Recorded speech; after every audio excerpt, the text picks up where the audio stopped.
Guys, welcome to my blog video. তো এটা আর কি আমি সকালবেলা রোজ পড়াতে যাই, তো পড়াতে চলে আসছিলাম আর কি।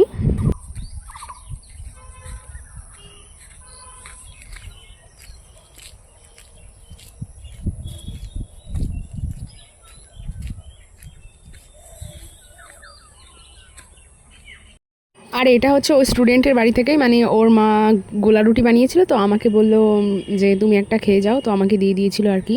আর তারপরে এটা ছিল রাত্রেবেলা, মানে সন্ধ্যা 7টার সময়, তখন আমাদের বাজারে কিছু কাজ ছিল, তো আমি আমার মা চলে যাচ্ছিলাম আর ভাইও গিয়েছিল সাথে। মানে আর কি আমার সাইকেলের দোকানে যাওয়ার ছিল, কিছু সাইকেল দেখার জন্য, একটা সাইকেল কিনবো ভাবছিলাম অনেক দিন থেকেই, তো তার জন্য আমি চলে গিয়েছিলাম। আর বাবার ফোনটা ওকে।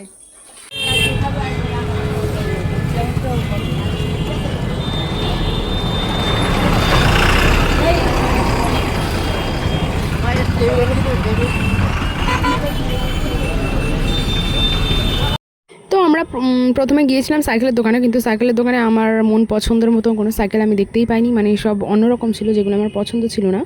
দেন আমরা চলে এসেছিলাম মোমোর দোকানে, এখান থেকে মোমো কিনবো বলে আর কি। আর এখানে এসে কিছুক্ষণ বসতে হয়েছিল। আর আমার মা সাইকেলের দোকান থেকেই তারপরে সবজি বাজার করে নিয়েছিল যা যা লাগে, তারপরে আমরা এসেছিলাম এই রেস্টুরেন্টটায়। এটা একটা রেস্টুরেন্ট।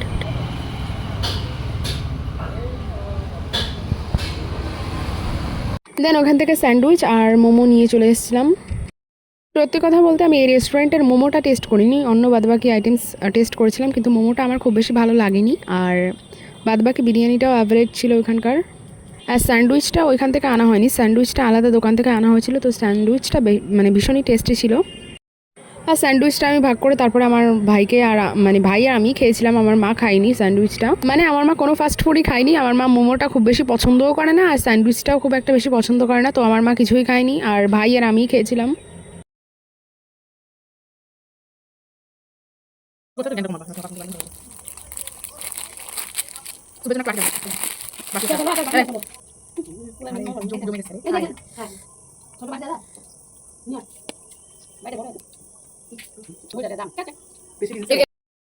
আর মোমো পেয়ে আমার এক্সাইটমেন্ট দেখো, আমি খুবই খুশি হয়ে গিয়েছিলাম, বিকজ মোমো হচ্ছে আমার একটা ফেভারিট খাবার, তো ওটা পেয়ে আমার মুখে স্মাইল আসবে না এটা কখনো হতেই পারে না। তো সত্যি কথা বলতে মোমোটা একটু মানে ডিসঅ্যাপয়েন্টমেন্ট করেছে আমাকে, যেহেতু টেস্টটা খুব একটা ভালো ছিল না, তো তার জন্য।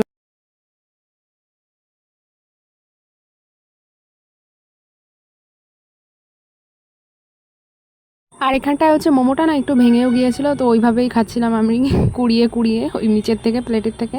দেন স্যুপটা ট্রাই করলাম, স্যুপটা ভাবলাম একটু হয়তো ভালো হবে, কিন্তু স্যুপটাও সেম টেস্ট, মানে কোনো কিছুই মানে খুব বেশি টেস্টি ছিল না।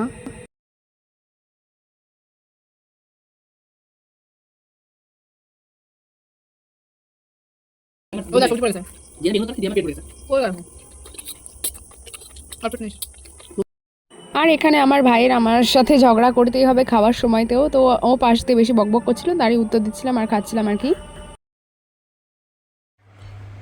তো এটা ছিল পরের দিন আর কি, কাঁচা আম কিছু বাকি ছিল, তো আমি কাঁচা আম নিয়ে মাখা করে নিয়েছিলাম, হেভি টেস্টি হয়েছিল।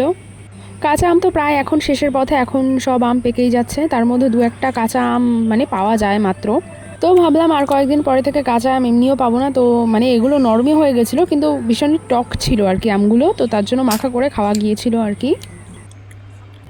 আর এখানে আমি আম খেতে বসার জন্য স্পেশালভাবে রেডি হইনি মোটেও, আমি বাড়িতে যেরকমভাবে থাকি, মানে মাথাটাও ঠিক করে আমি আঁচড়াই না, একমাত্র কোথাও যেতে হলে তখনই মানে চুলটা আঁচড়াই। তো এইটা দেখে মানে আর কিছু মানে কেউ কিছু কমেন্ট করলে আমার তাতে কিছু বলার নেই, কারণ বাড়িতে সবাই সবসময় তৈরি হয়ে থাকে না, আর আমি তো একদমই থাকি না, আমি খুবই অগোছালোভাবে থাকি বাড়িতে যখন থাকি। আর তারপরে মাথার মধ্যে আবার তেল দেওয়া ছিল, তো চুলটাকে আমার মানে কিছু যে ঢং করবো সেরকমভাবে ইচ্ছাও হচ্ছিল না আমার। তো যাই হোক, বাদ দাও, নিজের সম্পর্কে তো আমি অনেক কিছু বললাম, আসলে আম মাখাটা দারুণ টেস্টি হয়েছিল, মানে বলার মতন নয়। আমি এর মধ্যে আবার গন্ধরাজ লেবুর রস দিয়েছিলাম, মানে গন্ধরাজ লেবুর পাতাটা খুঁজে পাইনি, তো রস দিয়েছিলাম, তো একটু হালকা এসেন্সের মানে গন্ধটা আসছিল, কিন্তু ভালো লাগছিল। আর তারপরে এটা হচ্ছে আমাদের গাছের পাকা পেঁপে, মানে একটু শক্ত শক্ত টাইপের ছিল, বাট আমাদের গাছের পেঁপে খুবই মিষ্টি হয়, তো এটাও খেয়ে নিয়েছিলাম। এটা ছিল সন্ধ্যাবেলার ভিডিও। আমাদের গাছের পেঁপে অনেক সময় পেঁপে এমনি এমনি পড়ে যায় পেকে, কিন্তু এটা আমার বাবা মানে দেখেছিল একটু হলুদ হলুদ হয়ে গেছে, তো তার জন্য নামিয়ে নিয়েছিল, আর আমার আবার এরকম শক্ত শক্ত পেঁপে খেতে ইচ্ছা হয় না। তো যাই হোক, আরও এরকম নতুন নতুন ভিডিও পেতে হলে আমাকে অবশ্যই ফলো করে দিই।